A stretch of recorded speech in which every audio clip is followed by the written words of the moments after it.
दोस्तों नमस्कार। बहुत चर्चा है नए कानून की। 1 जुलाई 2024 से लागू हुआ है भारतीय न्याय संहिता। गर्लफ्रेंड से ब्रेकअप करने पर 10 साल की सजा हो सकती है, तो बहुत चर्चा में है। शादी होने से पहले ही यदि गर्लफ्रेंड को ब्रेकअप दे रहे हैं, गर्लफ्रेंड से ब्रेकअप कर रहे हैं, तो 10 साल की सजा हो सकती है। यदि गर्लफ्रेंड लड़के को छोड़ती है, लड़की लड़के को छोड़ती है, ब्रेकअप करती है, तो कोई भी सजा नहीं है। यदि लड़का लड़की को छोड़ता है तो 10 साल की सजा है। यह कानून कहां तक सही है, विशेषज्ञों का क्या कहना है इसके बारे में, और इसके बारे में समझना बहुत जरूरी है।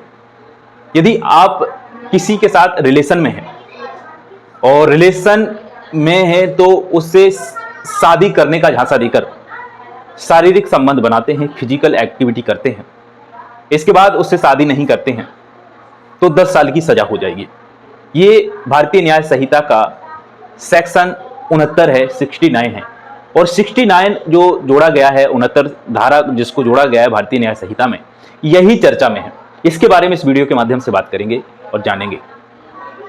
लड़कों के लिए यानी मेल के लिए ये कानून कहां तक सही है, कहां तक खराब है, गर्ल्स के लिए कहां तक सही है, कहां तक खराब है। सीधा सीधा स्पष्ट इसमें तो ये दिख रहा है कि यदि कोई भी पुरुष किसी महिला के साथ रहता है लिविंग में, जब दोनों एक साथ रहते हैं, अधिकतर अब ऐसा देखने को मिल रहा है कि लिविंग में ज़्यादातर लोग रहने लगे हैं।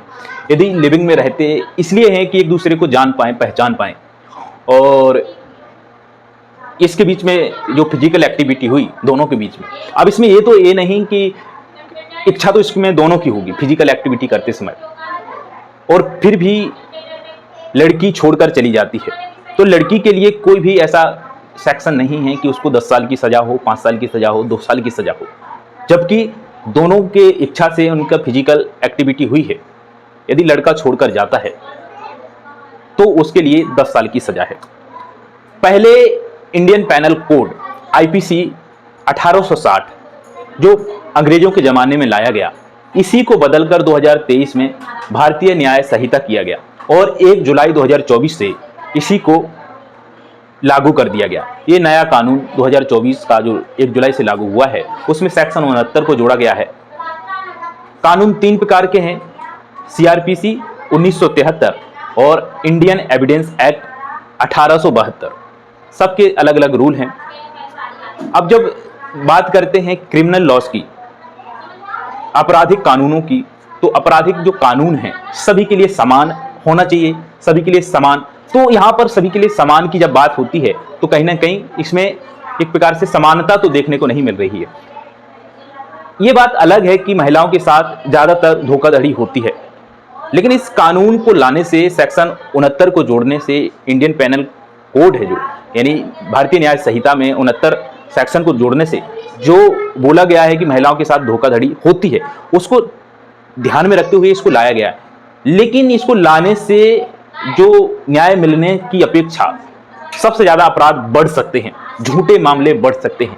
कहीं ना कहीं पुरुषों का इसमें बचाव नहीं हो सकता है।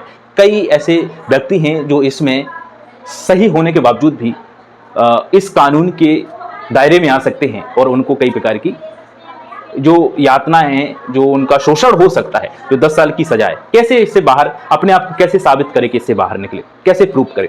विशेषज्ञों का यही कहना है कि जो इंडियन पैनल कोड यानी 2023 में इसका भारतीय न्याय संहिता किया गया, इसके बाद 1 जुलाई 2024 से इसको लागू किया गया, तो विशेषज्ञों का यही कहना है कि इस कानून के आने से यानी सेक्शन 69 को जोड़ने से कहीं ना कहीं आपराधिक मामले और बढ़ जाएंगे। महिलाएं बहुत सही हैं, महिलाओं के साथ धोखा होता है, लेकिन इतना भी नहीं कि पुरुषों के साथ नहीं होता है।